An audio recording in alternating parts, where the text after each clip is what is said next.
1 bulan setelah kubantu lunasi cicilan rumah.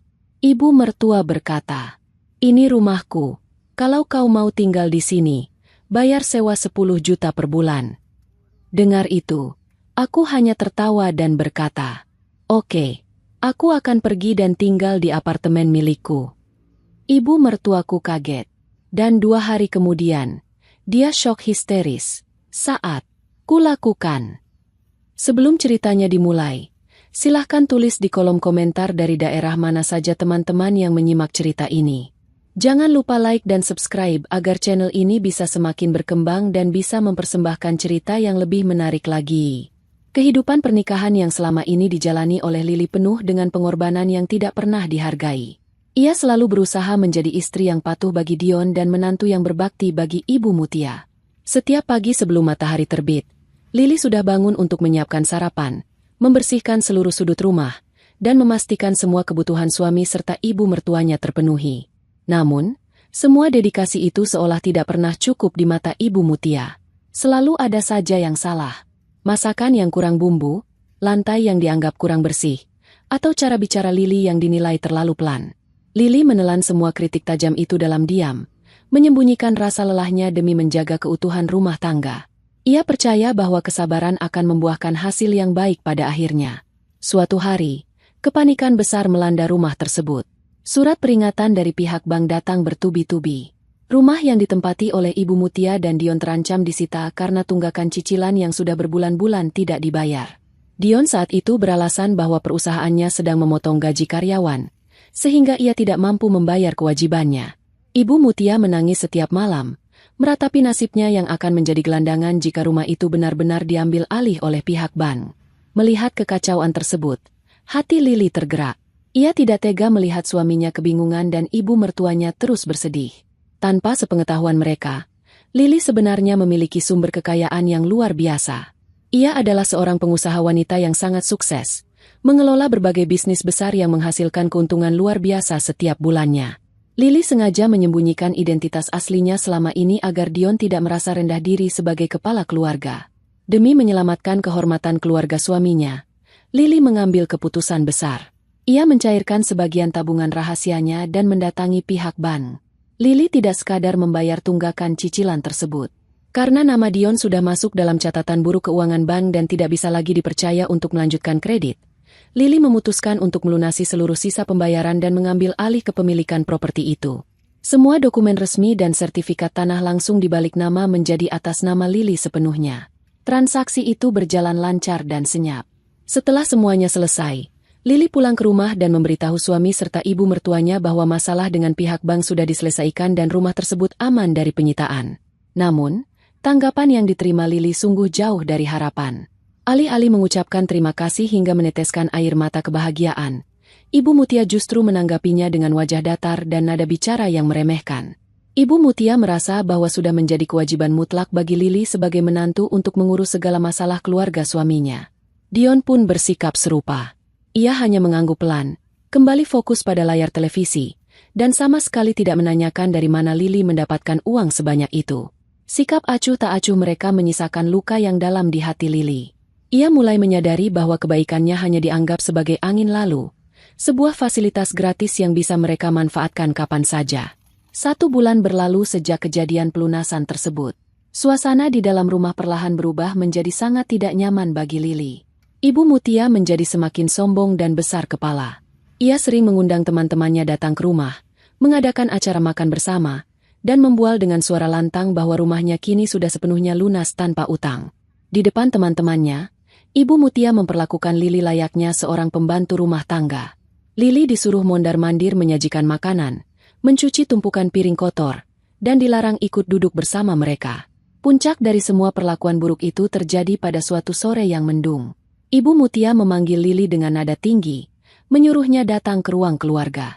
Saat Lily melangkah masuk ruangan tersebut, ia melihat Dion sudah duduk di sofa dengan kedua tangan terlipat di dada. Wajah suaminya tampak dingin dan menghindar dari tatapan mata Lily. Ibu Mutia berdiri di tengah ruangan, berkacak pinggang dengan dagu terangkat tinggi. Tatapan matanya penuh dengan kebencian dan rasa muak. Suasana terasa sangat tegang, seolah-olah ada keputusan besar yang sudah disepakati oleh ibu dan anak itu secara sepihak. Lili berdiri dengan tenang, menunggu apa yang akan diucapkan oleh ibu mertuanya. Duduk dan dengarkan baik-baik, ucap Ibu Mutia dengan suara melengking. Selama ini kau menumpang hidup di rumahku secara gratis. Kau pikir karena kau sudah membantu sedikit urusan bank bulan lalu, kau bisa bersikap seolah-olah kau ini ratu di sini? Ini rumahku. Kalau kau mau terus tinggal di sini, peraturannya sekarang berubah. Kau harus bayar 10 juta per bulan kepadaku sebagai uang sewa. Kalau kau tidak sanggup membayar, angkat kakimu dari sini sekarang juga. Mendengar tuntutan yang sama sekali tidak masuk akal itu, Lili menoleh ke arah Dion. Ia berharap suaminya akan angkat bicara, membela istrinya, atau setidaknya memberikan penjelasan yang rasional. Namun, Dion hanya diam membisu. Ia bahkan memalingkan wajahnya ke arah jendela, tidak berani menatap mata istrinya sendiri. Sikap diam Dion adalah jawaban yang paling lantang bagi Lili. Suaminya telah berkhianat dan menyetujui rencana pengusiran ini. Semua beban penderitaan, kesabaran yang selama ini ia pupuk, dan rasa hormat yang ia jaga, runtuh seketika. Alih-alih menangis terseduh-seduh atau memohon belas kasihan seperti yang diharapkan oleh Ibu Mutia, Lili justru tertawa. Awalnya hanya tawa pelan, namun perlahan berubah menjadi tawa lepas yang menggema di seluruh penjuru ruang keluarga. Tawa itu sama sekali tidak mengandung kesedihan, melainkan tawa kemenangan dari seseorang yang akhirnya terbebas dari rantai kebodohan.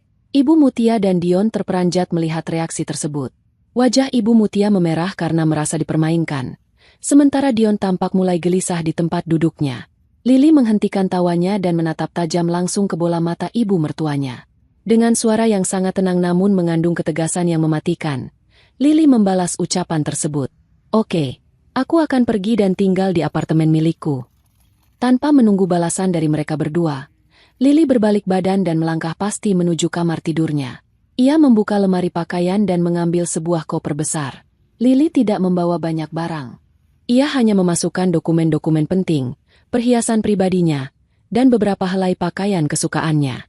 Semua barang murah yang selama ini ia beli hanya untuk menyesuaikan diri dengan gaya hidup miskin Dion. Ia tinggalkan begitu saja di dalam lemari. Lili mengemas barangnya dengan gerakan yang sangat efisien dan cepat. Sama sekali tidak menunjukkan keraguan atau penyesalan. Hanya dalam waktu 15 menit, Lili sudah kembali ke ruang keluarga sambil menarik kopernya. Ibu Mutia dan Dion masih mematung di tempat mereka. Tampak sangat kebingungan mencerna ucapan Lili tentang apartemen.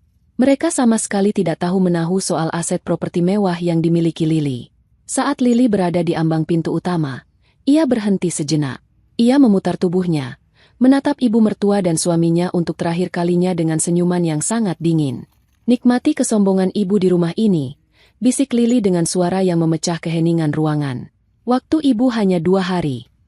Lili melangkah keluar rumah tanpa menoleh lagi. Ia meninggalkan Dion dan Ibu Mutia yang masih terpaku, tidak menyadari bahwa hitung mundur menuju kehancuran mereka baru saja dimulai. Udara malam terasa sangat menyegarkan saat Lili turun dari kendaraan mewah sewaan yang membawanya pergi dari rumah penuh penderitaan tersebut. Ia berdiri di depan sebuah gedung hunian bertingkat yang sangat megah. Gedung ini adalah lambang kesuksesan hasil kerja kerasnya selama bertahun-tahun, tempat di mana ia memiliki sebuah unit apartemen mewah di lantai paling atas. Selama pernikahan, ia membiarkan tempat ini kosong dan hanya sesekali dikunjungi oleh petugas kebersihan kepercayaannya.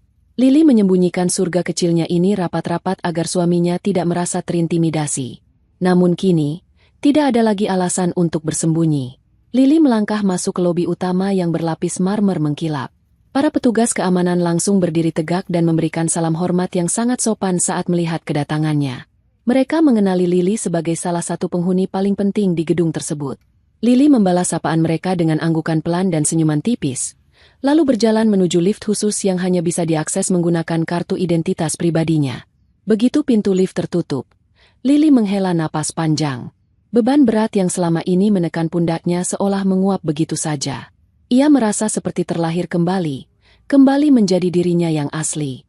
Seorang wanita kuat, mandiri, dan berkuasa. Pintu lift terbuka langsung mengarah ke ruang tamu apartemennya yang luar biasa luas. Perabotan mewah tertata rapi, lampu kristal menggantung indah di langit-langit ruangan, dan dinding kaca raksasa menyajikan pemandangan kelap-kelip lampu kota dari ketinggian. Lili menarik kopernya masuk, melepaskan sepatu hak tingginya, dan membiarkan kakinya merasakan kelembutan karpet tebal yang menutupi lantai. Ia berjalan menuju dapur yang luas, menyeduh secangkir teh hangat yang menenangkan, lalu duduk di sofa empuknya. Pikiran Lily sangat jernih. Tidak ada waktu untuk meratapi pernikahan yang hancur. Ia harus segera mencari tahu alasan sebenarnya di balik keberanian suaminya mendukung pengusiran tersebut. Dion adalah pria pengecut. Mustahil ia berani mengambil langkah se-ekstrem itu tanpa ada dorongan atau rencana lain di belakangnya. Lily meraih telepon genggamnya dan menghubungi nomor seorang penyelidik swasta yang sangat handal. Penyelidik ini adalah orang kepercayaannya yang sering membantunya dalam urusan investigasi latar belakang mitra bisnis. Panggilan itu langsung diangkat pada nada dering kedua. Lily memberikan instruksi yang sangat jelas dan tegas. Ia meminta penyelidik tersebut untuk memantau seluruh pergerakan Dion sejak malam ini, memeriksa catatan komunikasinya, dan mencari tahu dengan siapa suaminya sering menghabiskan waktu di luar jam kerja. Lily juga meminta agar hasil penyelidikan tersebut harus diserahkan secepat mungkin, tanpa ada satupun detail yang terlewat. Keesokan paginya, Lily terbangun dengan semangat baru. Ia menghabiskan paruh pertama harinya dengan bekerja dari ruang kerja pribadinya di dalam apartemen. Ia memimpin beberapa rapat penting secara jarak jauh, memeriksa laporan keuangan berbagai cabangnya, dan memastikan kerajaan bisnisnya berjalan lancar. Tidak ada satupun kolega bisnisnya yang menyadari bahwa wanita yang sedang berbicara dengan sangat profesional di layar itu baru saja diusir dari rumah oleh mertuanya sendiri. Kesibukan bekerja membuat waktu berjalan sangat cepat bagi Lily. Tepat menjelang sore hari, telepon genggam Lily berdering. Nama sang penyelidik swasta muncul di layar. "Nyonya Lily, saya sudah mendapatkan semua informasi yang Anda butuhkan," ucap suara di seberang sana. "Saya juga sudah mengirimkan beberapa berkas dan bukti berupa foto ke pesan pribadi Anda. Anda harus melihatnya sekarang." Lily membuka pesan yang masuk sambil tetap mendengarkan penjelasan dari penyelidik tersebut. Matanya menelusuri rentetan foto yang baru saja diunduh. Foto-foto itu menampilkan pemandangan yang sangat memuakkan. Di sana terlihat jelas sosok Dion sedang berjalan bergandengan mesra dengan seorang wanita muda bernama Sinta. Mereka berada di sebuah toko perabotan rumah tangga. Pada foto lainnya, Dion dan wanita itu terlihat sedang memilih-milih kasur baru, lemari pakaian, dan berbagai pajangan ruangan. Mereka tertawa lepas. Terlihat sangat bahagia layaknya pasangan yang sedang merencanakan masa depan bersama. Berdasarkan penelusuran saya, suami Anda sudah menjalin hubungan dengan wanita bernama Sinta itu sejak lama.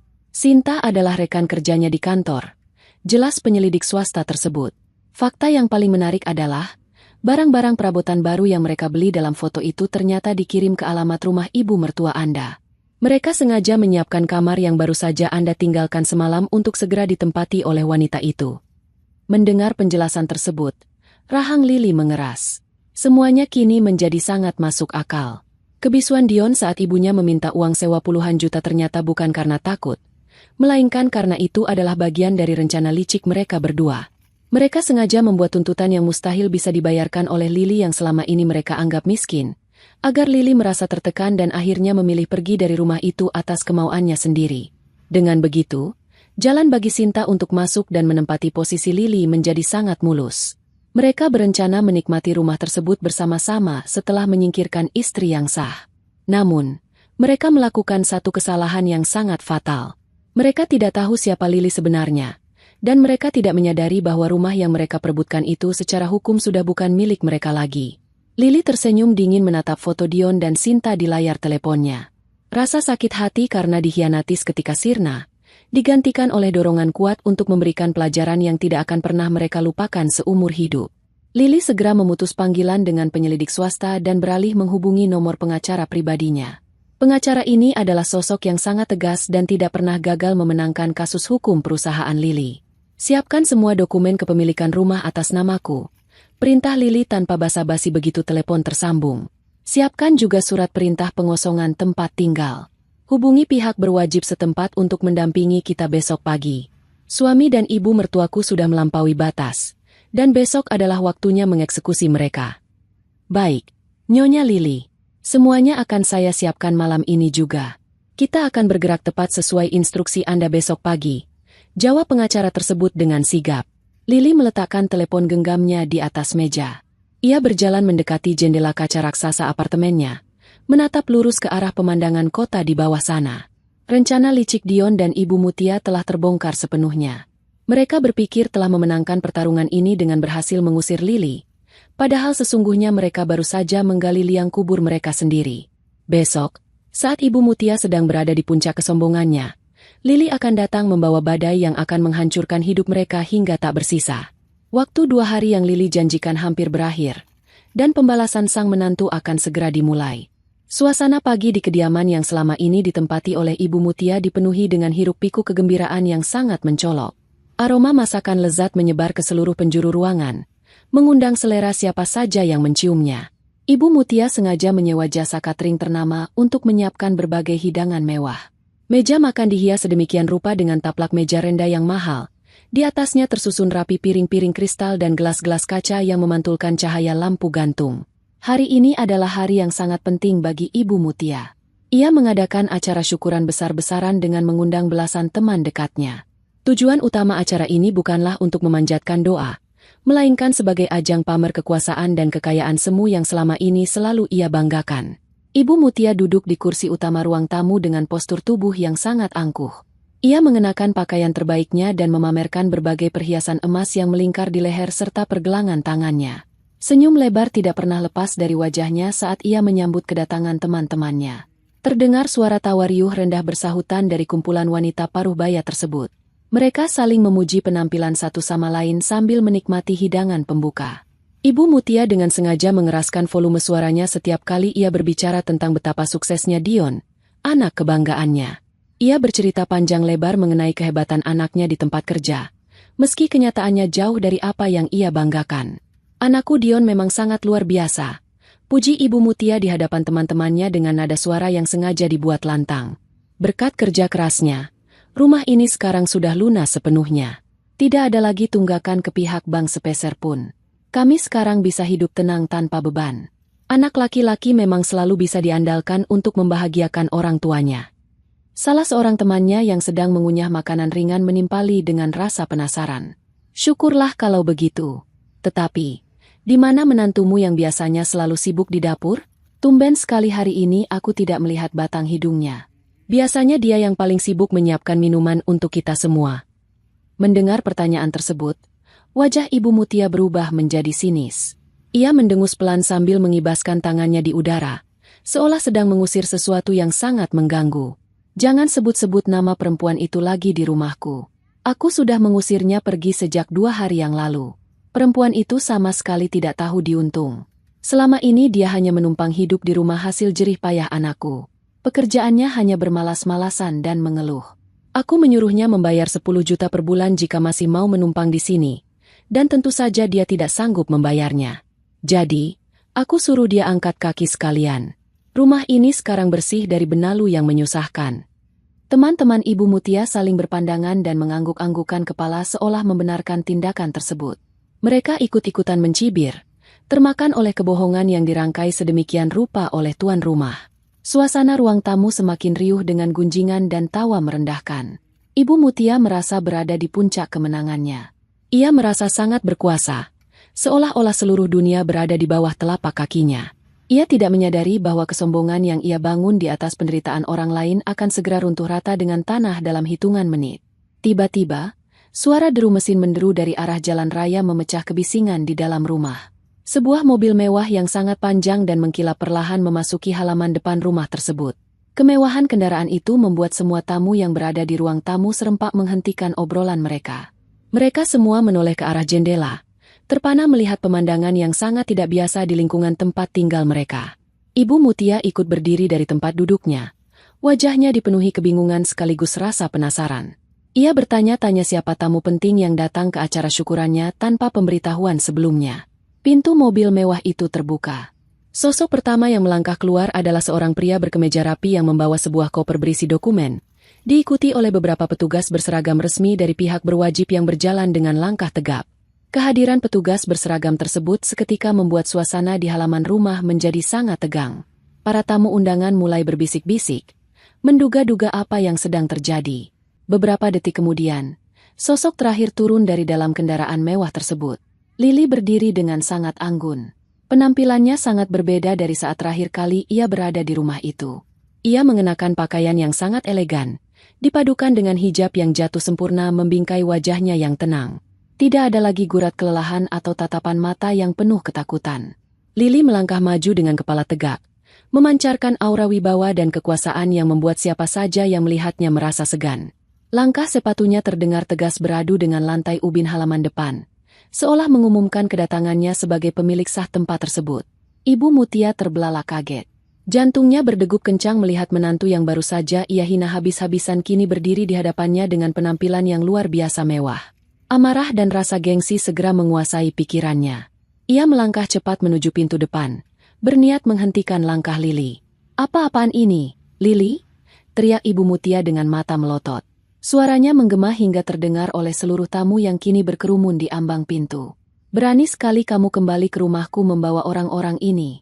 Kau pikir karena kau membawa petugas, kau bisa menakut-nakutiku? Cepat pergi dari halamanku sekarang juga sebelum aku mempermalukanmu di depan semua temanku." Lili sama sekali tidak gentar. Ia menghentikan langkahnya tepat di hadapan Ibu Mutia, menatap wanita parubaya itu dengan sorot mata yang sangat dingin dan merendahkan. Lili kemudian menoleh ke arah pengacaranya dan memberikan isyarat dengan anggukan kecil. Sang pengacara segera melangkah maju, membuka kopernya, dan mengeluarkan sebuah map tebal berisi dokumen-dokumen berstempel resmi.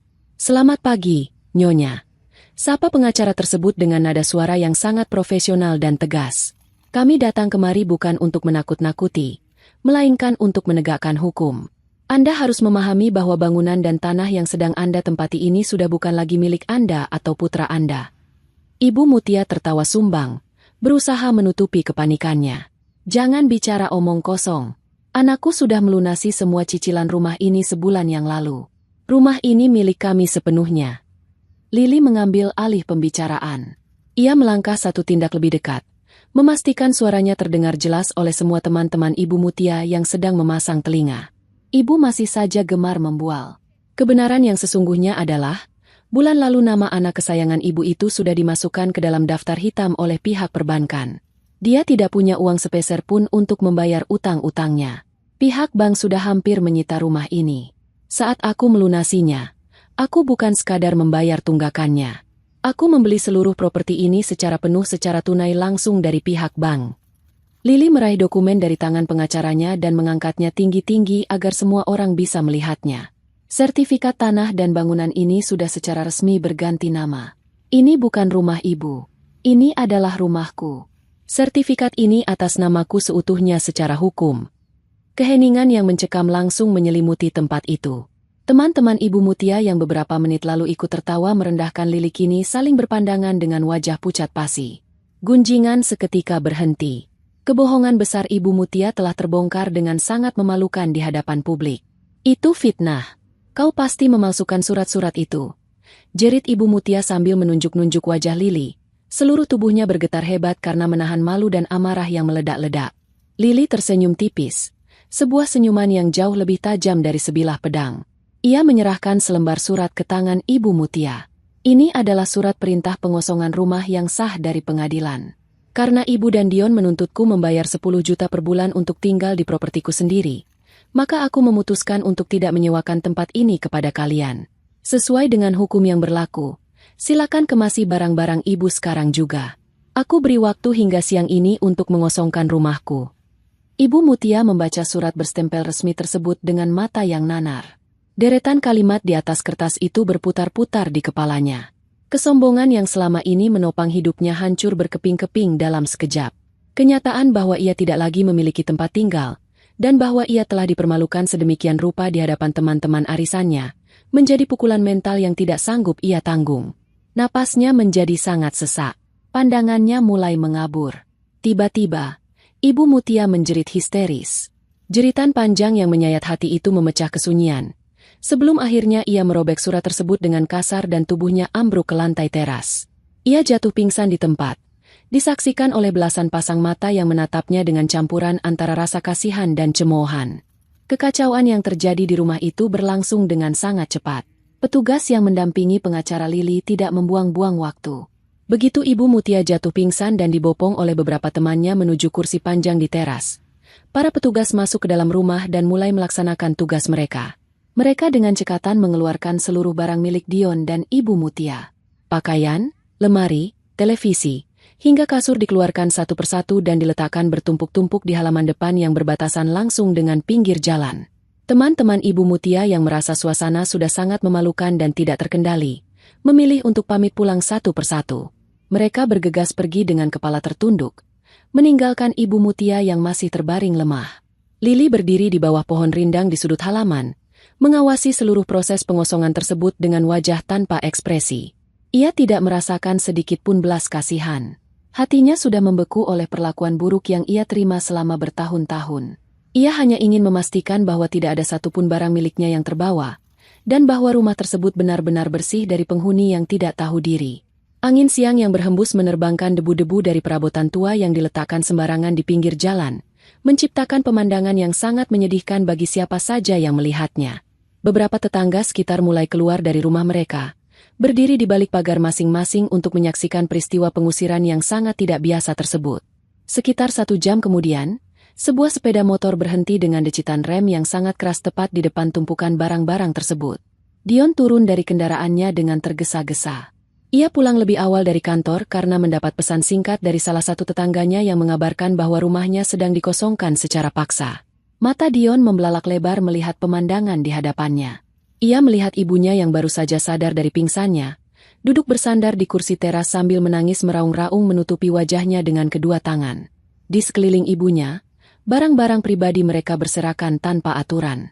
Dion segera berlari menerobos tumpukan barang tersebut, mencari-cari sosok yang paling bertanggung jawab atas kejadian ini. Tatapannya langsung tertuju pada Lili yang berdiri tenang di sudut halaman. Wajah Dion memerah pada menahan amarah yang meluap-luap. Ia melangkah lebar menghampiri istrinya dengan niat untuk meluapkan makian. "Lili, apa-apaan semua ini?" bentak Dion dengan suara gemetar. Urat-urat di lehernya menonjol keluar. "Kau benar-benar sudah gila. Apa hakmu mengeluarkan barang-barangku dan menyiksa ibuku seperti ini? Suruh orang-orang itu berhenti sekarang juga." Lili sama sekali tidak beringsut dari posisinya. Ia menatap lurus ke dalam mata suaminya dengan pandangan yang menembus hingga ke dasar jiwa. "Turunkan nada bicaramu. Dion, aku sedang berada di rumahku sendiri. Kau dan ibumu adalah penyusup di sini. Aku hanya mengambil kembali apa yang memang menjadi hak penuhku. Jika kau masih mempertanyakan hakku, tanyakan saja pada pengacaraku." Pengacara Lili melangkah maju, memotong perdebatan tersebut. Ia memberikan salinan dokumen kepemilikan dan surat perintah pengadilan ke dada Dion. Dion mengambil kertas tersebut dengan tangan bergetar. Ia membaca setiap baris kalimat dengan teliti. Warna wajahnya seketika berubah menjadi pucat pasi. Tubuhnya terasa lemas seakan-akan tulang-tulangnya diloloskan begitu saja. Fakta bahwa Lili adalah pemilik sah dari tanah dan bangunan tersebut benar-benar menghancurkan segala pertahanan egonya. Kesadaran akan posisinya yang sangat terpojok membuat Dion segera mengubah strateginya. Kemarahan yang tadi meluap kini berganti menjadi raut wajah memelas yang sangat menyedihkan. Ia menjatuhkan lututnya ke tanah, tepat di hadapan ujung sepatu Lili. Dion mengatupkan kedua tangannya, memohon dengan suara yang bergetar hebat. "Lili, tolong dengarkan aku. Tolong maafkan aku." Ratap Dion sambil mencoba meraih ujung pakaian istrinya, namun Lili mundur 1 langkah menghindarinya. "Aku tahu aku salah karena diam saja saat ibu mengusirmu. Tapi aku suamimu. Lili, kita sudah membangun rumah tangga bersama. Kasihani ibuku. Dia sedang sakit dan tidak punya tempat tujuan lain. Kau wanita yang baik dan sabar. Kita bisa bicarakan semua ini di dalam rumah. Aku berjanji akan memperbaiki semuanya. Tolong, jangan permalukan kami di depan semua tetangga."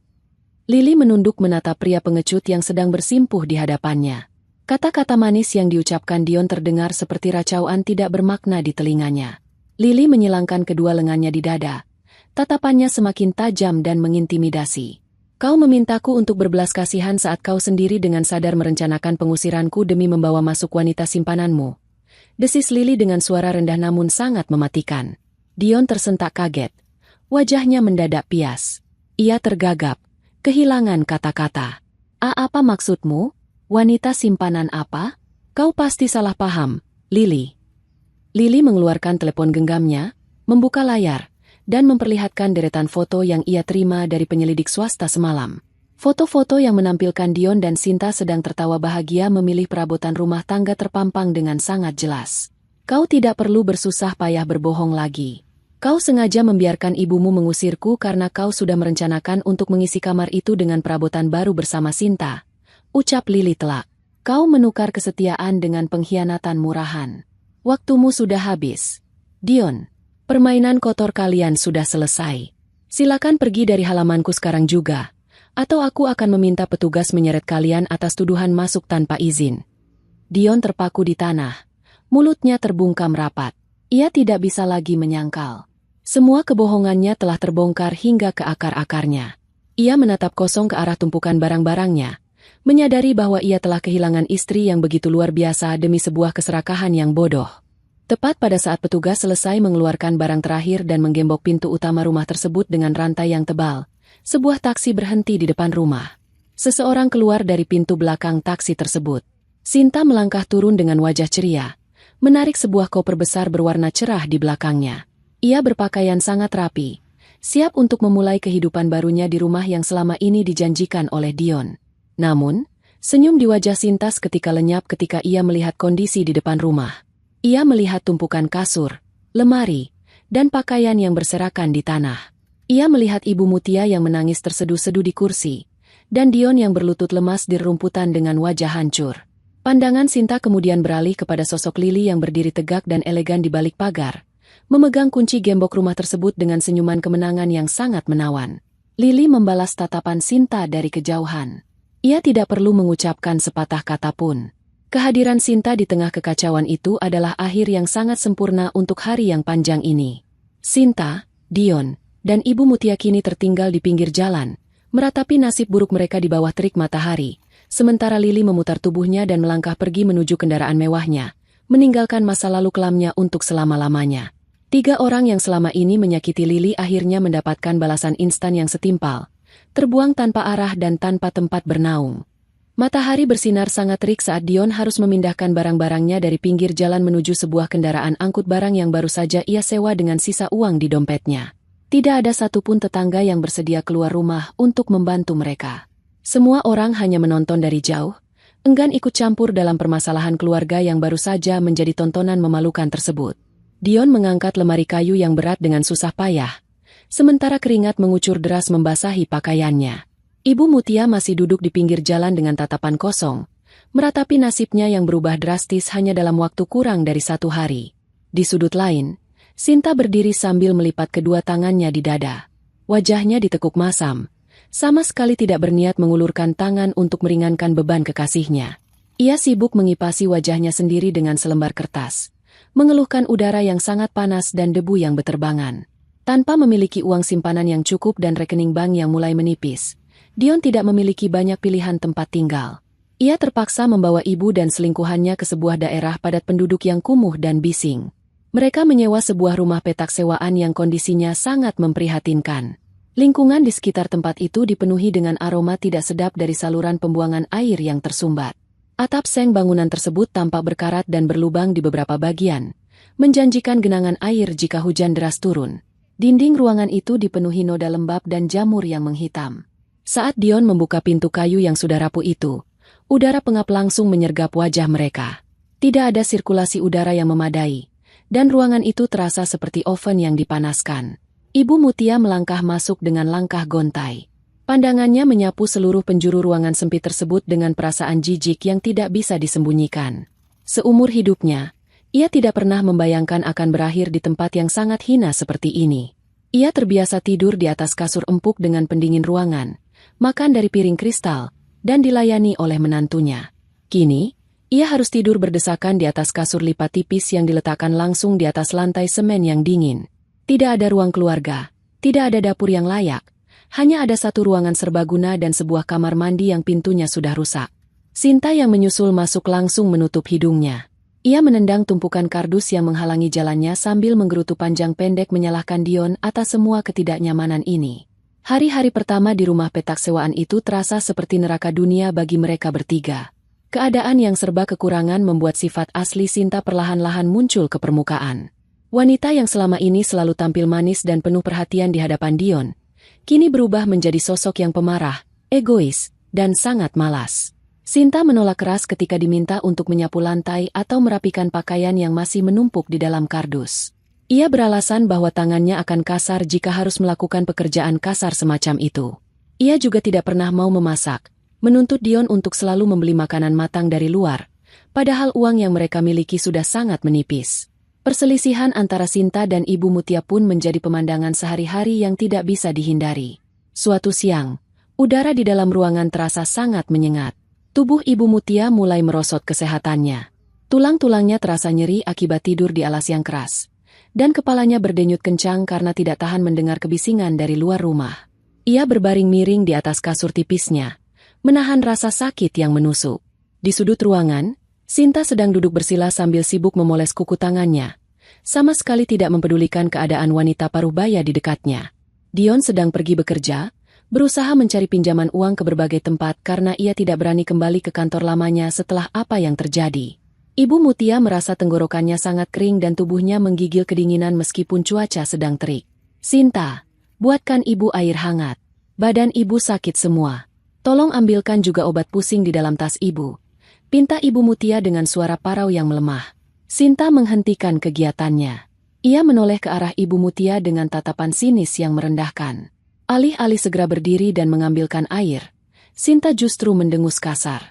Ia bangkit dari duduknya, berjalan menuju meja kayu yang rapuh, dan mengambil sebuah gelas kosong.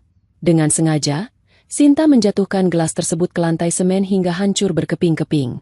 Suara pecahan kaca itu membuat Ibu Mutia terperanjat kaget. "Aku ini pacar anak ibu, bukan pembantu," bentak Sinta dengan suara lantang yang memekakan telinga. "Kalau ibu mau dilayani, suruh anak ibu cari uang yang banyak untuk menyewa pelayan. Jangan menyuruh-nyuruhku. Aku sudah cukup menderita harus tinggal di tempat kumuh ini bersama orang tua penyakitan sepertimu." Ibu Mutia menangis mendengar bentakan kasar tersebut. Ia teringat kembali pada sosok Lili, menantu yang dulu selalu ia hina namun tidak pernah sekalipun membentaknya atau menolak permintaannya.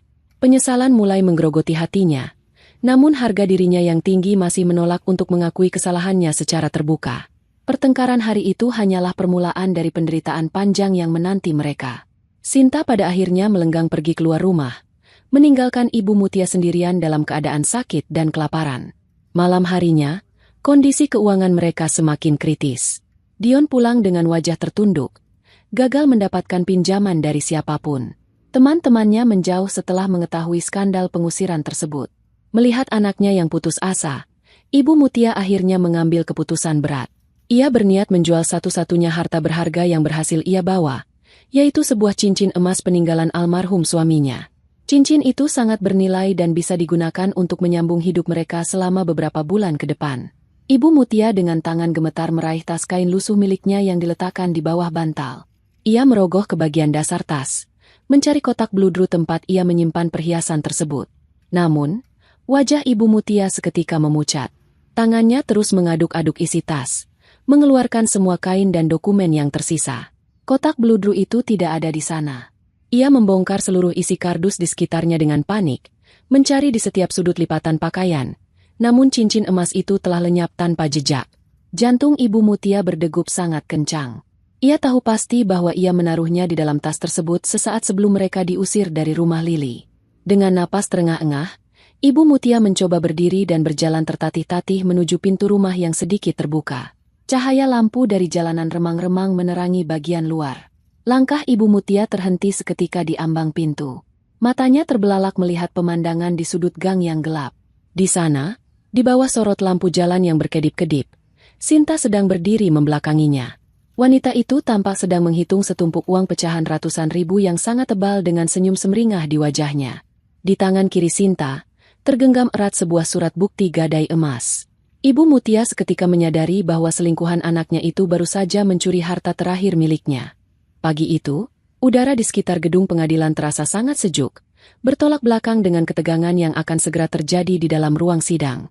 Lili melangkah masuk ke area gedung dengan ketenangan yang luar biasa. Ia didampingi oleh pengacara pribadinya yang berjalan di sampingnya dengan membawa setumpuk berkas pembuktian. Penampilan Lili tetap anggun dan berwibawa, memancarkan aura seorang pemenang yang tidak tersentuh oleh masalah. Gugatan cerai yang ia ajukan kepada Dion diproses dengan sangat cepat berkat bantuan tim kuasa hukumnya yang sangat kompeten. Bagi Lili, pernikahan ini sudah berakhir jauh sebelum pengadilan mengetuk palu. Hari ini hanyalah sebuah formalitas untuk memutuskan rantai hukum yang mengikatnya dengan masa lalu yang penuh pengkhianatan. Di sisi lain ruang tunggu, Dion duduk dengan gelisah. Wajahnya terlihat kusut, tubuhnya lebih kurus dari sebelumnya, dan pakaian yang ia kenakan tampak kebesaran. Meski keadaannya sangat menyedihkan akibat tinggal di lingkungan yang buruk, kesombongan pria itu ternyata belum sepenuhnya luntur. Dion masih memiliki keyakinan yang salah arah mengenai hukum pernikahan. Ia mengira bahwa sebagai seorang suami, ia berhak mendapatkan setengah dari seluruh harta kekayaan yang dimiliki istrinya selama mereka terikat dalam tali pernikahan. Pikirannya sudah dipenuhi dengan bayangan uang miliaran rupiah, apartemen mewah, dan sebagian saham perusahaan milik Lily yang akan jatuh ke tangannya. Ia percaya bahwa sidang hari ini akan menjadi titik balik yang membebaskannya dari jerat kemiskinan. Ketika nama mereka dipanggil, Lily dan Dion memasuki ruang sidang dan duduk di kursi yang telah disediakan. Majelis hakim yang memimpin jalannya persidangan membuka sesi dengan membacakan berkas gugatan cerai. Suasana di dalam ruangan sangat sunyi. Hanya terdengar suara ketukan palu dan gemerisik kertas. Setelah pembacaan gugatan selesai, hakim memberikan kesempatan kepada pihak tergugat, yaitu Dion, untuk menyampaikan tanggapannya. Dengan langkah percaya diri yang dipaksakan, Dion berdiri dan membacakan tuntutannya melalui secari kertas yang sudah ia siapkan semalaman. Yang mulia hakim, ucap Dion dengan suara yang dibuat-buat agar terdengar meyakinkan. Saya menerima gugatan cerai ini. Namun, saya menuntut keadilan terkait pembagian harta bersama. Selama masa pernikahan, istri saya ternyata mengelola banyak bisnis besar dan memiliki aset properti yang dirahasiakan dari saya. Sebagai kepala keluarga, saya memiliki hak atas setengah dari seluruh kekayaan tersebut. Saya menuntut pembagian yang adil atas apartemen tempatnya tinggal saat ini, seluruh perusahaan yang ia pimpin, serta sejumlah uang tunai sebagai kompensasi atas waktu yang telah saya habiskan bersamanya. Mendengar tuntutan yang sangat serakah dan tidak tahu malu tersebut, Lily hanya tersenyum tipis. Ia sama sekali tidak terlihat panik atau terpancing emosi. Lily menoleh ke arah pengacaranya, memberikan isyarat halus untuk segera mengambil alih kendali pembicaraan. Sang pengacara mengangguk paham. Ia berdiri dengan sikap tubuh yang tegak, memancarkan karisma seorang profesional hukum yang sangat berpengalaman, lalu berjalan mendekati meja majelis hakim. Yang mulia hakim, sang pengacara memulai bicaranya dengan nada suara yang lantang dan tegas. Tuntutan yang diajukan oleh saudara Dion sepenuhnya tidak mendasar dan cacat secara hukum. Kami menolak seluruh permintaan tersebut karena dua alasan utama yang sangat kuat. Pertama, kami memiliki bukti perjanjian pranikah yang sah dan telah disetujui oleh kedua belah pihak sebelum pernikahan dilangsungkan. Pengacara itu menyerahkan sebuah dokumen tebal berstempel asli ke hadapan hakim.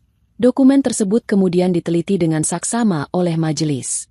Di dalam perjanjian itu tertulis dengan sangat jelas bahwa seluruh harta kekayaan yang dibawa oleh Lily sebelum pernikahan, beserta segala hasil pengembangannya selama pernikahan, mutlak menjadi hak milik Lily sepenuhnya dan tidak bisa diganggu-gugat oleh pihak suami dalam keadaan apapun, termasuk perceraian. Dion terperanjat hebat di tempat duduknya. Wajahnya seketika pucat pasi melihat dokumen tersebut. Ia melompat berdiri dan menunjuk ke arah kertas itu dengan panik.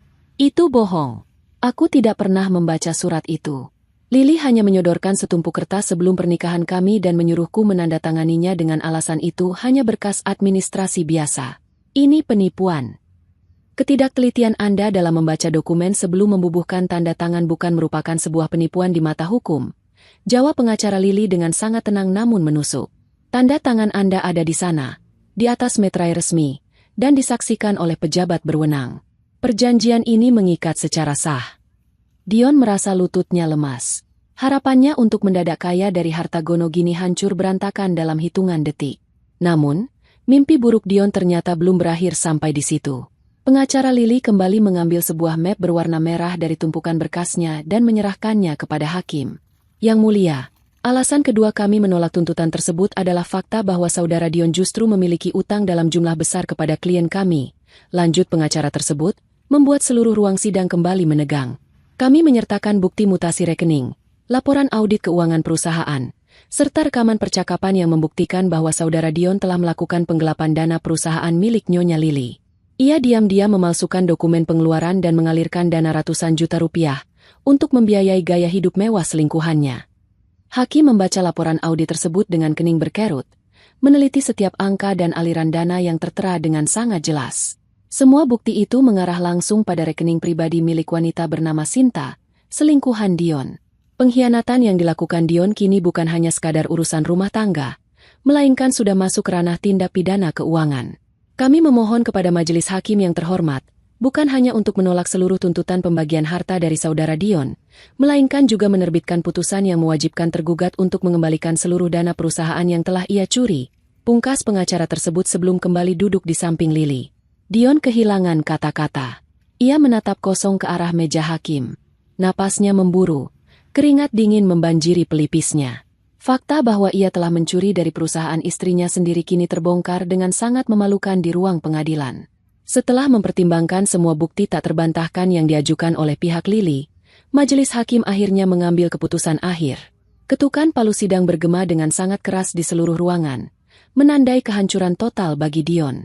Hakim memutuskan untuk mengabulkan gugatan cerai tersebut sepenuhnya. Gugatan Dion mengenai pembagian harta ditolak tanpa sisa. Lebih dari itu, Hakim menetapkan putusan yang mengikat secara hukum, mewajibkan Dion untuk mengembalikan seluruh uang yang telah ia gelapkan dari perusahaan Lily dalam batas waktu maksimal 1 bulan. Jika ia gagal melunasi kewajiban tersebut, maka pihak Lily berhak memproses kasus ini kerana hukum pidana yang akan menjebloskan Dion ke balik jeruji besi. Putusan hakim itu menjadi pukulan terakhir yang sangat telak, membuat Dion harus keluar dari ruang sidang dengan membawa utang ratusan juta yang tidak mungkin bisa ia bayar. Kehancuran pria pengkhianat itu kini telah sempurna. Setelah kekalahan telak di pengadilan, Dion mencoba untuk tetap bersikap seolah-olah semuanya masih dalam kendali. Ia berangkat ke kantor keesokan harinya dengan harapan bahwa urusan pribadinya tidak akan mencampuri urusan profesionalnya. Dion sangat membutuhkan pekerjaannya saat ini untuk mulai mencicil utang ratusan juta rupiah yang diputuskan oleh hakim. Ia mengenakan kemeja kerjanya yang paling rapi, berusaha menutupi wajahnya yang pucat dan mata yang sembab karena kurang tidur. Di dalam benaknya, ia menyusun berbagai alasan jika rekan kerjanya bertanya tentang berita perceraiannya. Ia tidak menyadari bahwa informasi mengenai putusan pengadilan, terutama mengenai penggelapan dana perusahaan, sudah menyebar lebih cepat daripada langkah kakinya. Saat Dion melangkah melewati lobi kantor, suasana terasa sangat berbeda dari biasanya. Teman-teman sekantornya yang biasanya menyapa dengan ramah kini mendadak bungkam. Beberapa orang terlihat berbisik-bisik sambil melirik ke arahnya dengan pandangan penuh penghinaan. Dion mencoba mengabaikan hal itu dan berjalan menuju meja kerjanya. Namun, belum sempat ia meletakkan tas, seorang staf dari bagian kepegawaian menghampirinya. Staf tersebut memberikan instruksi singkat agar Dion segera menghadap kepala bagian kepegawaian di lantai atas. Perasaan tidak enak mulai menyergap hati Dion, namun ia tidak punya pilihan lain selain patuh. Di dalam ruang kerja yang dingin, kepala bagian kepegawaian duduk dengan raut wajah yang sangat serius. Di atas mejanya sudah tersedia sebuah map biru yang berisi surat pemecatan. Tanpa basa-basi, atasan tersebut langsung menyampaikan keputusan perusahaan. Berita mengenai penggelapan dana yang dilakukan Dion di perusahaan milik istrinya telah sampai ke telinga Dewan Direksi. Bagi perusahaan besar tempat Dion bekerja, integritas adalah hal yang paling utama. Seseorang yang terbukti melakukan tindak pidana keuangan, meskipun itu dilakukan di perusahaan lain, dianggap sebagai ancaman besar bagi keamanan perusahaan mereka. Kami tidak bisa mentoleransi kehadiran karyawan yang memiliki rekam jejak kriminal dalam urusan keuangan. Ucap atasan tersebut dengan nada suara yang sangat datar dan tidak bisa dibantah. Ini adalah surat pemecatan Anda dengan tidak hormat. Seluruh akses Anda ke sistem perusahaan sudah dibekukan mulai detik ini. Silakan kemas barang-barang pribadi Anda dan tinggalkan gedung ini dalam waktu 30 menit. Dion merasa dunia di sekelilingnya runtuh seketika. Ia mencoba membela diri, namun kata-katanya tertahan di tenggorokan saat atasan itu menyebutkan sebuah fakta yang jauh lebih mengejutkan. Perusahaan tempat Dion bekerja saat ini ternyata baru saja melakukan perubahan kepemilikan saham. Investor terbesar yang kini memegang kendali penuh atas perusahaan tersebut adalah sebuah firma investasi milik keluarga besar Lily. Hal ini menjelaskan mengapa proses pemecatannya berlangsung begitu cepat dan tanpa ampun. Lily memiliki kekuasaan yang jauh lebih luas daripada yang pernah dibayangkan oleh Dion selama ini. Dengan langkah gontai dan wajah yang sangat merah karena menanggung malu, Dion keluar dari kantornya sambil membawa satu kardus berisi barang-barang pribadinya. Ia harus melewati barisan mantan rekan kerjanya yang kini menatapnya dengan terang-terangan merendahkan. Dion merasa harga dirinya sudah habis tak bersisa. Ia pulang menuju rumah petak sewaannya dengan perasaan hancur, berharap setidaknya ia bisa mendapatkan sedikit penghiburan dari Sinta di rumah. Namun, kejutan pahit kembali menantinya. Saat Dion sampai di depan rumah petaknya yang pengap, ia melihat pintu terbuka lebar. Ia masuk ke dalam dan menemukan ruangan itu dalam keadaan yang sangat berantakan. Lemari pakaian Sinta kosong melompong. Semua barang-barang mewah yang pernah dibelikan Dion untuk wanita itu sudah hilang. Dion berlari ke kamar mandi, lalu ke sudut dapur. Namun Sinta benar-benar sudah pergi. Di atas meja kayu yang rapuh, terdapat sepucuk surat pendek yang ditulis dengan terburu-buru. Dalam surat itu, Sinta menuliskan bahwa ia tidak bisa lagi hidup bersama pria yang sudah jatuh miskin dan tidak punya masa depan. Ia mengaku bahwa ia hanya mencintai harta yang dulu dipamerkan oleh Dion, dan sekarang setelah harta itu hilang, ia tidak punya alasan lagi untuk bertahan. Sinta juga mengejek Dion karena telah membuang istri sehebat Lily hanya demi wanita seperti dirinya. Pengkhianatan Sinta menjadi luka terakhir yang membuat pertahanan mental Dion benar-benar roboh. Ia jatuh terduduk di lantai semen yang kotor, meratapi nasibnya yang kini sebatang kara, tanpa pekerjaan, tanpa istri yang tulus, dan ditinggalkan oleh selingkuhannya sendiri. Kehidupan di rumah petak sewaan menjadi semakin suram bagi Dion dan Ibu Mutia. Setelah kepergian Sinta yang membawa lari sisa-sisa uang dan perhiasan terakhir, mereka benar-benar berada di titik nadir. Ibu Mutia terus-menerus jatuh sakit. Tubuhnya semakin kurus dan ia sering mengigau menyebut nama Lily dalam tidurnya. Penyesalan yang mendalam mulai merambat di hati wanita tua itu. Namun semuanya sudah terlambat. Dion sendiri tidak berani keluar rumah karena malu dan takut bertemu dengan orang-orang yang mengenalnya. Namun, ketenangan yang ia cari di dalam rumah petak itu tidak berlangsung lama. Suatu sore, saat udara sedang sangat lembab dan langit mendung, suara gedoran keras menghantam pintu depan rumah mereka. Suara itu begitu kasar hingga membuat pintu kayu yang sudah rapuh itu nyaris terlepas dari engselnya. Ibu Mutia yang sedang berbaring langsung terbangun dengan wajah penuh ketakutan. Dion mendekati pintu dengan ragu. Jantungnya berdegup kencang. Saat ia membuka pintu sedikit saja, 3 orang pria berbadan besar dengan wajah yang sangat garang langsung mendorong pintu itu hingga terbuka lebar dan masuk tanpa izin. Mereka adalah penagih utang yang bekerja untuk Lintah Darat. Kedatangan mereka membawa kabar yang sangat mengejutkan bagi Dion. Ternyata, selama mereka masih tinggal bersama, Sinta diam-diam telah meminjam uang dalam jumlah ratusan juta rupiah kepada Lintah Darat tersebut. Sinta menggunakan identitas pribadi Dion dan memalsukan tanda tangannya sebagai jaminan. Karena Sinta kini menghilang tanpa jejak, para penagih utang itu menuntut Dion untuk bertanggung jawab penuh atas seluruh utang tersebut, lengkap dengan bunga yang terus membengkak setiap harinya. Kami tidak peduli siapa yang membawa lari uang itu, bentak salah satu penagih utang sambil menendang meja kayu hingga patah. Identitas yang digunakan adalah namamu, dan rumah ini adalah alamat yang terdaftar. Kau harus membayar lunas utang ini dalam 3 hari, atau kami akan mengambil cara yang lebih kasar untuk menagihnya. Ingat, kami tahu di mana ibumu berada. Ibu Mutia menjerit ketakutan mendengarkan ancaman tersebut. Ia bersujud di lantai, memohon-mohon agar para pria itu tidak menyakiti anaknya. Namun, para penagih utang itu sama sekali tidak memiliki belas kasihan. Mereka mengacak-acak isi rumah petak tersebut, mencari barang berharga yang bisa diambil, namun tidak menemukan apapun karena memang Dion sudah tidak memiliki apa-apa. Setelah memberikan peringatan terakhir yang sangat menyeramkan, mereka pergi meninggalkan rumah dalam keadaan kacau balau. Dion terduduk di sudut ruangan dengan tubuh bergetar. Ia merasa nyawanya dan nyawa ibunya sedang terancam. Dalam keadaan putus asa yang sangat luar biasa, satu-satunya nama yang muncul di kepalanya adalah Lily. Ia teringat betapa Lily selalu bisa menyelesaikan segala masalah dengan ketenangannya. Dion merasa bahwa hanya Lily yang bisa menyelamatkannya dari ancaman Lintah Darat ini. Dengan tangan yang gemetar hebat, ia mengambil telepon genggamnya yang layarnya sudah retak dan mencari nomor telepon mantan istrinya tersebut. Dion menarik napas panjang, mencoba mengatur suaranya agar terdengar memelas. Ia berharap Lily masih memiliki sedikit sisa rasa kasih sayang setelah bertahun-tahun mereka hidup bersama. Ia menekan tombol panggil dan menempelkan telepon ke telinganya. Nada dering terdengar beberapa kali, membuat jantung Dion semakin berpacu cepat. Setiap detik terasa seperti jam bagi Dion yang sedang diburu rasa takut. Akhirnya, panggilan itu diangkat. "Halo, Lily? Lily, tolong aku," ucap Dion dengan suara terisak, nyaris merintih. "Aku sedang dalam masalah besar.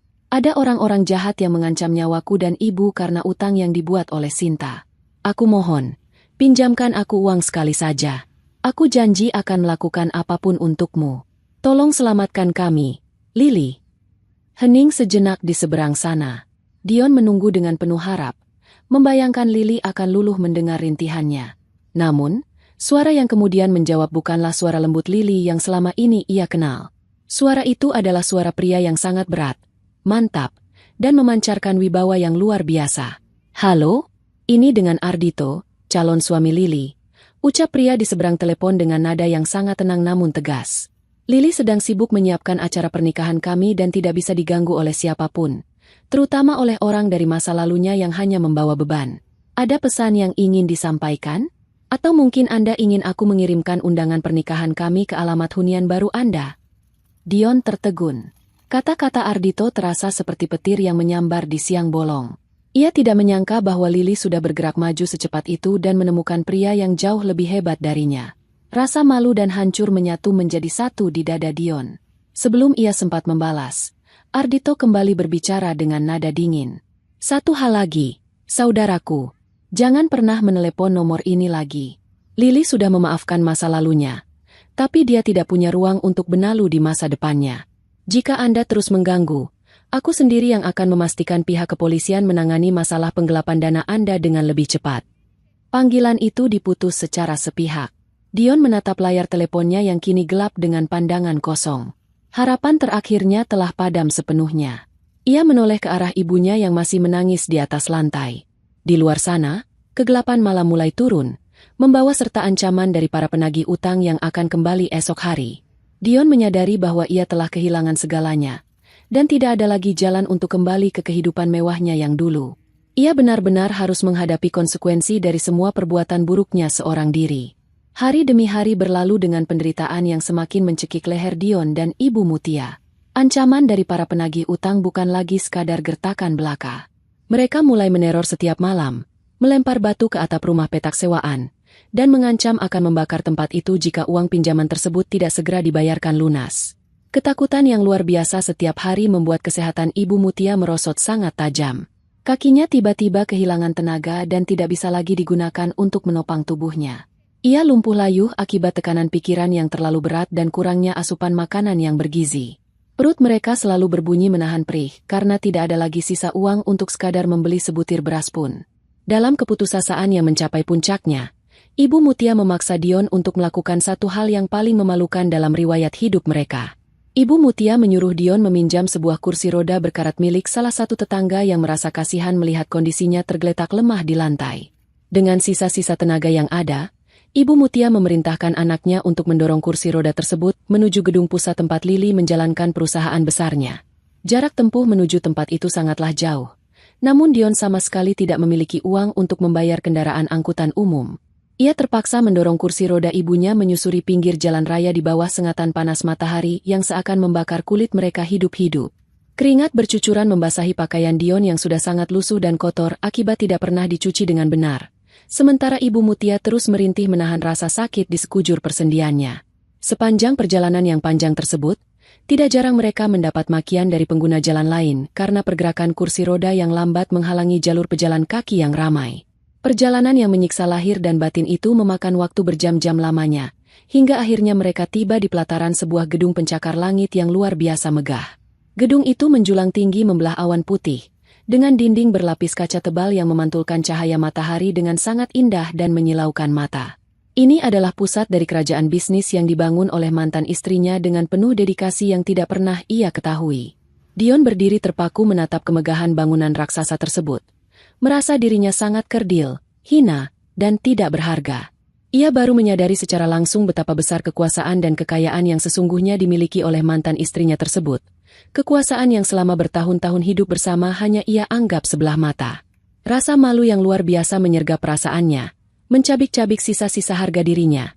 Namun dorongan yang kuat dari ibunya serta rasa takut pada penagih utang membuatnya harus memaksakan diri melangkah masuk. Dion mendorong perlahan kursi roda ibunya melewati pintu kaca putar berukuran besar dan memasuki ruang tunggu utama di lantai dasar gedung. Hawa sejuk dari saluran pendingin ruangan langsung menyambut mereka. Terasa sangat kontras dengan hawa panas jalanan aspal yang baru saja mereka lalui seharian penuh. Lantai marmer di ruangan itu dipoles mengkilap sempurna hingga memantulkan bayangan orang-orang yang berjalan di atasnya dengan sangat jelas. Kedatangan dua orang dengan penampilan kumal, kotor, dan berbau keringat menyengat itu tentu saja langsung menarik perhatian semua orang di sana. Para pegawai perusahaan yang berpakaian sangat rapi dan wangi, serta para rekan bisnis yang sedang duduk santai menikmati hidangan ringan, serempak menoleh ke arah mereka dengan pandangan heran. Beberapa petugas keamanan bertubuh tegap dan berseragam rapi segera menghampiri dengan langkah-langkah cepat, berniat menghentikan langkah Dion yang semakin nekat masuk ke bagian tengah ruangan yang megah tersebut. "Maaf, saudara. Anda berdua tidak diizinkan masuk ke area ini dengan penampilan dan kondisi seperti ini. Apa tujuan utama Anda datang kemari mengganggu ketenangan pengunjung gedung?" Tanya salah satu komandan petugas keamanan dengan nada suara yang sangat tegas dan mengintimidasi, sengaja melebarkan kakinya untuk menghalangi laju kursi roda Ibu Mutia. Dion menelan ludah dengan susah payah. Suaranya terasa tercekat di tenggorokan hingga tidak ada satu suku kata pun yang berhasil keluar. Namun, sebelum ia sempat memikirkan sebuah jawaban, Ibu Mutia langsung mengambil alih keadaan. Mengetahui bahwa mereka akan segera diseret keluar secara paksa, Ibu Mutia menggunakan sisa tenaga terakhirnya untuk membuat keributan besar. Ia dengan sengaja memiringkan badannya dan menjatuhkan tubuhnya dari atas kursi roda, hingga ambruk membentur lantai marmer yang dingin. Ibu Mutia mulai menangis meraung-raung dengan suara yang sangat melengking ke udara, menarik perhatian penuh dari setiap pasang mata di ruangan yang luas tersebut tanpa mempedulikan rasa malu sedikit pun. "Lily, tolong temui ibu sekarang juga. Nak, ibu mohon ampun padamu atas semua perlakuan buruk ibu.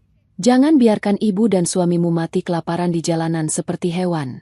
Lily, tolong selamatkan nyawa kami dari orang-orang jahat itu."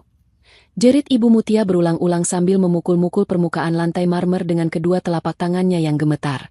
Air matanya mengalir deras tanpa henti, membasahi pipinya yang kini dipenuhi keriput dan kotoran debu jalanan. Petugas keamanan menjadi sangat panik melihat pemandangan tidak terduga tersebut. Mereka segera berjongkok, berusaha membangunkan Ibu Mutia dan menarik lengan Dion agar mereka bisa segera dikeluarkan menuju pelataran.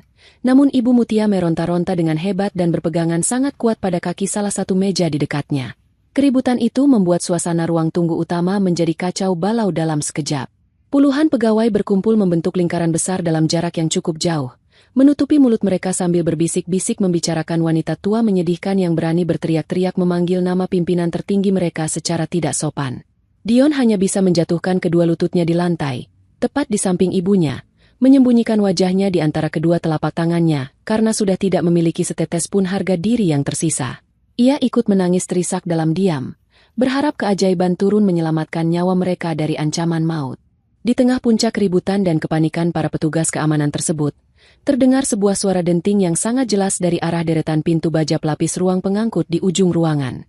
Pintu baja yang permukaannya sangat mengkilap itu bergeser terbuka secara perlahan-lahan ke arah samping.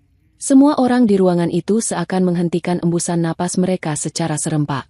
Para pegawai langsung menghentikan bisikan mereka, merapikan barisan mereka seketika, dan menundukkan kepala dengan sikap yang sangat penuh hormat. Dari dalam ruang pengangkut tersebut, melangkah keluar sosok Lily yang memancarkan aura luar biasa memukau dan berkuasa. Lily mengenakan setelan pakaian kerja yang sangat elegan dengan potongan jahitan yang sempurna, dipadukan dengan hijab yang membingkai raut wajah tenangnya dengan sangat serasi. Langkah kakinya begitu mantap dan penuh wibawa, diiringi oleh sosok Ardhito yang berjalan tegak menyamakan langkah di sampingnya. Kehadiran Lily langsung membungkam seluruh keributan di ruangan tersebut seketika. Tidak ada lagi suara bisikan yang terdengar, tidak ada lagi pergerakan panik dari para petugas keamanan. Semua mata langsung tertuju padanya. Lily adalah lambang mutlak dari sebuah kekuasaan, kesabaran yang berbuah manis, dan kesuksesan yang sangat dihormati oleh semua lapisan orang di dalam kerajaan bisnis tersebut. Ibu Mutia yang mendongak dan melihat kedatangan Lily langsung mencoba merangkak maju dengan sangat susah payah. Ia mengabaikan rasa sakit yang merobek-robek di bagian lututnya dan terus menyeret tubuhnya di atas lantai, hingga berhasil mencapai batas ujung sepatu Lily. Tanpa memedulikan tatapan ratusan orang berpendidikan yang menyaksikannya dengan tatapan merendahkan, Ibu Mutia menempelkan dahinya rata dengan lantai, bersujud tepat di bawah telapak kaki sang menantu yang dulu setiap hari selalu ia injak-injak kehormatannya tanpa kenal ampun. "Lily, ampuni semua dosa ibu padamu. Ibu sungguh mengaku salah. Ibu sangat menyesali semuanya dari lubuk hati terdalam. Tolong terima kami berdua kembali bersamamu. Dion masih suamimu yang sah. Dia sangat mencintaimu dan merindukanmu. Tolong selamatkan nyawa kami berdua dari parang para penagih utang itu. Ibu rela menurunkan derajat menjadi pelayan di bagian dapur rumahmu asalkan kami tidak mati kelaparan membusuk di jalan," ratap Ibu Mutia dengan suara serak yang sangat memilukan telinga. Ia mencoba menjulurkan tangannya meraba ujung kain celana panjang Lily dengan jari jemari yang bergetar hebat karena ketakutan. Dion segera menyusul gerakan ibunya, ikut merangkak dan menjatuhkan lututnya di samping tubuh renta Ibu Mutia. Ia mengangkat wajahnya yang sudah berurai air mata penyesalan, menatap wajah Lili dengan pandangan penuh permohonan agar diselamatkan. Tolong aku hari ini saja, Lili. Orang-orang berbadan besar itu akan benar-benar membunuhku jika uangnya tidak ada. Aku berjanji bersumpah akan berubah menjadi suami yang paling patuh di dunia. Aku akan melakukan pekerjaan rendahan apa saja untukmu asalkan aku hidup. Tolong keluarkan uangmu dan lunasi seluruh utang-utangku hari ini juga. Lili berdiri diam kaku bagaikan patung pahatan yang sangat indah. Ia menatap ke arah bawah, ke arah dua manusia hancur yang sedang bersujud di batas kakinya dengan pandangan mata yang sangat sulit diartikan oleh siapapun. Tidak ada kilatan amarah yang membara di matanya. Tidak ada juga raut kebencian yang meledak-ledak membuat wajahnya memerah. Di hadapan puluhan pasang mata pegawainya yang menanti keputusan sang pimpinan, Lili terus menatap mantan suami dan mantan ibu mertuanya dengan tatapan penuh rasa kasihan yang teramat sangat dingin, menembus hingga ke batas tulang. Ia bersikap seolah-olah sedang melihat dua wujud makhluk paling menyedihkan yang salah menempatkan diri di muka bumi. Keheningan di ruangan itu terasa sangat panjang dan menyiksa urat saraf bagi Dion, sementara hembusan pendingin udara seakan membekukan aliran darahnya. Seluruh pandangan mata masih terkunci rapat pada postur Lili yang berdiri tegak memancarkan keanggunan luar biasa. Beberapa pegawai yang hatinya lebih lembut merasa sedikit kasihan melihat keadaan menyedihkan wanita tua yang terus-menerus menangis terseduh-seduh tersebut. Namun mereka tidak berani mengeluarkan suara secuit pun, apalagi berani mencampuri urusan pribadi pimpinan tertinggi perusahaan. Lili menarik napas panjang secara perlahan, menyapu pandangan matanya ke sekeliling hamparan ruangan sebelum akhirnya kembali menundukkan kepala menatap Ibu Mutia dan pria pengecut di sebelahnya.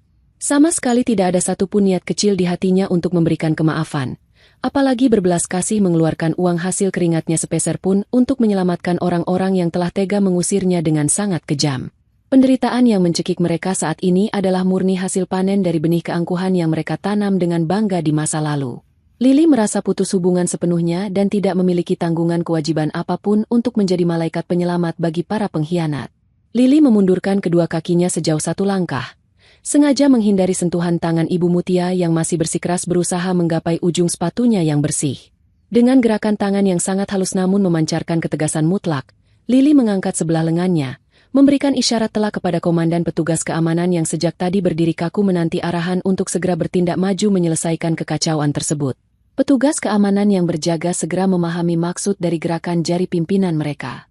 Mereka melangkah maju membentuk pagar betis dan bersiap untuk menyeret bangun tubuh Ibu Mutia secara paksa menggunakan tenaga pria dewasa. Namun sepersekian detik sebelum sarung tangan petugas itu menyentuh tubuh kotor mereka, suara Lili mengudara memecah keheningan. Suaranya diucapkan tidak dengan berteriak keras, namun ketenangan suaranya membuat setiap penggalan kata yang meluncur terdengar bergema sangat jernih di seluruh penjuru sudut ruang tunggu utama tersebut. Kalian berdua sengaja datang jauh-jauh kemari tanpa rasa malu untuk meminta pertolongan pada orang yang dulu kalian hina dan kalian usir pergi dengan penuh kebanggaan. Ucap Lili memulai kalimatnya dengan nada yang sangat datar, sedingin balok es di tengah musim dingin. Kalian sengaja membuang sebongkah berlian bersinar demi mengejar seonggok sampah yang kini telah lari menyelamatkan dirinya sendiri meninggalkan kalian dalam kesusahan. Kalian dengan berani menuntutku membayar puluhan juta lembaran uang hanya untuk izin tinggal menempati rumah milikku sendiri. Sekarang, setelah tidak ada jalan keluar, kalian datang merangkak dan meratap di tempat kerjaku, memohon belas kasihan padaku. Mendengar penolakan halus namun menusuk itu, Dion berusaha membela diri memotong ucapan Lili dengan cepat. Lili, tolong dengarkan penjelasanku sebentar saja. Perempuan jahat itu yang berbuat kesalahan besar, bukan aku. Aku telah dijebak dan ditipu habis-habisan olehnya. Kau tidak bisa menutup mata membiarkan kami menderita siksaan karena kesalahan orang lain yang kabur. Lili mengubah ekspresi datarnya menjadi sebuah senyuman sinis yang membuat nyali Dion seketika menciut. Kau ditipu oleh keserakahanmu sendiri, Dion. Kau dengan sadar mencuri tumpukan uang perusahaanku. Kau terus membohongiku selama bertahun-tahun, dan kau mengorbankan rumah tanggamu demi kesenangan daging semata. Dan ibu, Lili menoleh memiringkan kepalanya ke arah Ibu Mutia yang masih terisak keras meremas-remas ujung kemeja lusuhnya. Ibu selalu merasa berhak bahwa dunia ini harus berputar setiap hari hanya untuk melayani kesombongan ibu yang tidak beralasan. Kalian berdua sama sekali tidak pernah menghargaiku saat aku memberikan segala tenaga dan kekayaanku dengan hati yang tulus. Lili mengatur hembusan napasnya sejenak, memberikan jeda agar tajamnya kata-kata tersebut meresap kuat ke dalam relung pikiran dua manusia hancur di hadapannya. Ia mengingat kembali seluruh hari-hari melelahkan saat ia harus mengorbankan waktu istirahatnya melayani setiap kebutuhan mereka di rumah sakit dan di meja makan. Namun balasan yang ia terima hanyalah rentetan cacian. Ia teringat malam-malam gelap yang sunyi saat ia harus menelan kepahitan hatinya sendirian di pojok kamar. Semua rintihan kesabaran itu kini telah dibayar lunas seketika. Keadilan duniawi telah mengambil perannya sendiri tanpa mengharuskan Lily mengotorkan kedua tangannya dengan lumpur pembalasan dendam. Kalian berani meminta bantuanku hari ini? Jawabanku adalah tidak sama sekali. Aku tidak akan pernah sudi mengeluarkan satu keping uang koin pun untuk melunasi utang memalukan yang kalian buat sendiri dengan sadar. Sekarang, belajarlah bertahan hidup di dalam tempat sampah busuk yang kalian bangun dengan tangan kalian sendiri. Mulai detik ini, jangan pernah berani menampakkan wajah kotor kalian di hadapanku lagi dimanapun kita berada. Kehadiran kalian hanya mengganggu kualitas udara di sekitarku. Selamat menikmati penderitaan panjangmu, Dion. Setelah melontarkan kalimat penutup yang sangat mematikan tersebut, Lily memutar punggungnya tanpa ragu sedikitpun. Ia sama sekali tidak menoleh lagi ke arah belakang melihat dua sosok manusia masa lalunya. Ardhito dengan sigap mengulurkan tangannya merangkul pinggang Lily, menjaganya dari segala kemungkinan tindakan nekat orang putus asa, lalu membimbing wanita mulia itu berjalan menjauhi area lobi menuju pintu utama kaca putar. Seluruh pegawai secara otomatis mundur membelah kerumunan, memberikan bentangan jalan lurus kepada Lily dan Ardhito untuk melintas dengan penuh penghormatan luar biasa. Di luar batas pekarangan gedung, sebuah kendaraan mobil mewah berukuran panjang sudah terparkir menanti mereka berdua dengan kondisi mesin menyala halus. Supir pribadi yang berseragam langsung membukakan lebar pintu belakang kendaraan, dan keduanya masuk duduk ke dalam ruang kursi yang nyaman. Mobil mewah itu pun meluncur halus menyusuri aspal jalan raya meninggalkan kompleks perkantoran, membawa Lily melaju kencang menuju kehidupan lembaran barunya yang penuh kebahagiaan mutlak dan benar-benar terbebas dari seluruh bayang-bayang masa lalu yang kelam. Sementara kejadian di dalam ruang tunggu utama segera berganti babak tanpa memberikan toleransi lagi. Para petugas keamanan langsung bertindak tegas menjalankan wewenangnya. Mereka mencengkeram kuat pakaian dan lengan Dion beserta Ibu Mutia dengan kasar, memaksa mengangkat tubuh mereka berdiri dari lantai, dan menyeret langkah kaki mereka keluar dari pintu batas gedung pencakar langit tersebut. Kursi roda berkarat yang tadi mereka bawa didorong kencang hingga terlempar ke pelataran aspal bersuara keras. Disusul dengan dorongan paksa bertenaga penuh yang membuat tubuh Dion dan ibunya jatuh tersungkur keras mencium permukaan aspal jalanan yang menyengat panas. Komandan petugas keamanan memberikan peringatan akhir bernada keras bahwa mereka akan langsung menyeret dan memenjarakan kedua orang tersebut jika mereka sampai berani kembali menginjakan ujung kakinya di seluruh kawasan properti gedung pencakar langit itu. Dion dan Ibu Mutia hanya sanggup terduduk meratap menangis di bawah siraman terik matahari siang bolong, menyadari seutuhnya bahwa pintu gerbang pertolongan terakhir di hidup mereka telah terkunci mati untuk selama-lamanya. Waktu bergulir kejam beberapa minggu setelah kejadian pengusiran menyakitkan di pelataran perkantoran tersebut. Kehidupan Dion dan Ibu Mutia terjerumus bergulir bebas menjadi jauh lebih buruk dari ketakutan mimpi yang paling mengerikan sekalipun. Sekelompok besar penagih utang akhirnya berhasil melacak dan menemukan tempat persembunyian rumah petak sewaan mereka. Tanpa ada rasa belas kasihan sedikit pun, sekelompok pria beringas itu menyeret Dion keluar paksa dari rumah tersebut. Dion disekap dan dipaksa bekerja menggunakan tenaga otot kasar seumur hidupnya sebagai kuli panggul beban berat di lingkungan sebuah pasar tradisional yang sangat kumuh dan becek. Setiap hari, dari mulai datangnya waktu subuh hingga larut malam tanpa hari libur, ia diharuskan memikul tumpukan karung barang dagangan yang sangat berat hingga membuat otot-ototnya nyaris robek. Seluruh jumlah upah recehan harian yang ia kumpulkan susah payah tersebut langsung dirampas habis oleh para petugas penagih utang yang menunggunya setiap petang untuk sekadar menutupi sebagian bunga pinjaman yang terus membengkak tiada akhir.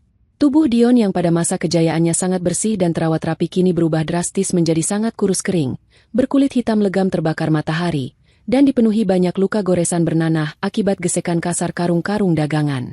Punggungnya mulai membungkuk cacat karena tidak kuat menahan siksaan beban di luar batas setiap harinya.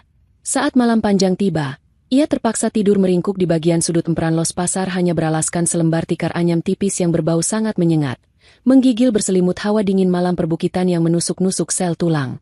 Tidak ada lagi hamparan makanan lezat atau baringan kasur pegas empuk menyambut tubuhnya. Makanan bertahannya sehari-hari hanyalah sisa-sisa nasi basi bungkusan pemberian pedagang pasar yang sesekali merasa iba melihatnya merintih kelelahan tidak berdaya. Ia benar-benar tidak memiliki sisa masa depan lagi selain rutinitas siksaan kerja paksa yang secara pasti menggerogoti dan membunuh kondisi fisiknya dari hari ke hari. Ia sepenuhnya telah kehilangan semua kebebasan hak asasinya sebagai manusia merdeka sebagai bayaran atas pengkhianatan perbuatannya sendiri. Tragedi hidup yang menimpa Ibu Mutia jauh lebih menyayat keprihatinan. Akibat absennya Dion yang disekap rentenir dan ketidakmampuan sama sekali untuk membayar tunggakan uang sewa, pemilik rumah petak yang marah langsung melemparkan barang-barangnya keluar dan mengusirnya pergi dari lingkungan pada tersebut tanpa peringatan.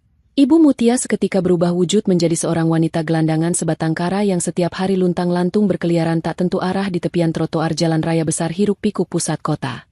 Helai pakaiannya sobek compang-camping berwarna kotor dekil, dan seluruh permukaan kulit tubuhnya tertutup noda kehitaman lumpur jalanan. Ia terpaksa berjalan dengan langkah kaki yang tertatih-tatih sambil terus menahan rasa sakit ngilu di sekujur tulangnya, mengaduk-aduk tempat pembuangan sampah umum pinggir jalan raya untuk memunguti sisa-sisa pinggiran makanan yang dibuang orang lewat sekadar untuk mengganjal perut tuanya agar tidak mati. Sifat aslinya yang pada masa lalunya sangat angkuh, hobi menghina orang, dan luar biasa sombong kini telah hancur lebur tanpa meninggalkan debu sisa sama sekali, tergantikan secara permanen oleh tatapan mata kosong tanpa jiwa milik seorang pengemis jalanan melarat yang tidak memiliki alasan lagi untuk bertahan hidup memandang matahari esok. Pada suatu momen sore hari di pergantian musim yang sangat cerah, tepat di saat bola matahari mulai turun condong ke arah batas ufuk barat mengubah warna langit, Ibu Mutia terduduk dalam posisi merosot sangat lemah bersandar di dinding sebuah jembatan penyeberangan trotoar pinggir jalan raya utama yang padat disesaki berbagai macam kendaraan. Gumpalan asap tebal pembakaran dari kendaraan bermotor menerpa wajah keriputnya secara bertubi-tubi tiada henti, menambah rasa perih mencekik di saluran dadanya yang kian renta. Perut kempisnya bergemuruh bernyanyi sangat nyaring meminta haknya dan area tenggorokannya terasa kerontang seakan-akan ditempel kertas pasir kasar karena dehidrasi berat. Di sisa hembusan napasnya yang putus-putus, secara gerakan perlahan-lahan yang memakan waktu ia mencoba mendongakkan kepalanya ke atas. Pandangan matanya yang mulai rabun tiba-tiba tertuju lurus pada sebuah bentuk papan reklame raksasa megah yang terpasang membentang sangat kokoh menghiasi atap sebuah gedung bertingkat mewah berlapis kaca di arah seberang jalan yang membelah kota. Di dalam layar papan reklame terang benderang yang memancarkan cahaya lampu kuat tersebut, terpampang sebuah gambar raksasa wajah seseorang yang sangat terpatri di ingatan masa lalunya. Itu adalah gambaran kesempurnaan wajah Lili dengan balutan senyuman anggun penuh wibawa yang memancarkan kecerdasan pikiran tajam dan kekuatan ketangguhan hati luar biasa. Di batas bawah cetakan wajah cantik tersebut, berderet tulisan abjad berhuruf sangat tebal dan besar yang mengumumkan dengan bangga pada seluruh penduduk negeri bahwa sosok Lili baru saja secara resmi dinobatkan menduduki peringkat rata sebagai pengusaha wanita tersukses pada tahun ini, sebagai bentuk penghargaan mutlak atas segala bentuk rentetan keberhasilan serta pencapaian usaha bisnis kemajuan pesat pada seluruh jaringan perusahaan-perusahaan besar yang dikendalikannya sendirian. Duduk lemah menyandarkan kepalanya, Ibu Mutia menatap kosong ke arah gambaran papan reklame bercahaya terang tersebut dalam durasi rentang waktu yang tidak bisa dihitung jarum jam. Bendungan air matanya kembali jebol membasahi permukaan pipinya yang dipenuhi garis tebal kotoran debu pinggir jalan. Ia dibawa kembali melintasi putaran roda waktu teringat gambaran indah masa lalu ketika ia sejatinya memiliki kunci kesempatan emas untuk menikmati hidup sangat nyaman, aman, sejahtera, tanpa kekurangan apapun berdampingan rukun melayani sang menantu yang berhati mulia sehebat sosok wanita di atas awan tersebut. Namun takdir telah digariskan oleh perbuatannya sendiri. Ia dengan sengaja membuang perhiasan berharga itu ke tumpukan sampah yang bau hanya karena dorongan kesombongan akal yang buta dan ketamakan harta tidak berdasar. Ibu Mutia akhirnya menundukkan kepalanya dalam-dalam hingga menyentuh dada keriputnya. Berusaha keras menutupi wajahnya yang berurai kepedihan menggunakan telapak kedua tangannya yang berkulit kasar gemetar kedinginan. Suara tangis lolongan penyesalan paling menyedihkan kembali pecah di udara sore, hanya untuk langsung tertelan dan hilang diterbangkan bersama deru keras bising mesin bising kendaraan ribuan pemakai jalan yang terus melintas sibuk tanpa henti di depannya tanpa ada satu orang pun peduli untuk menoleh sejenak melihatnya.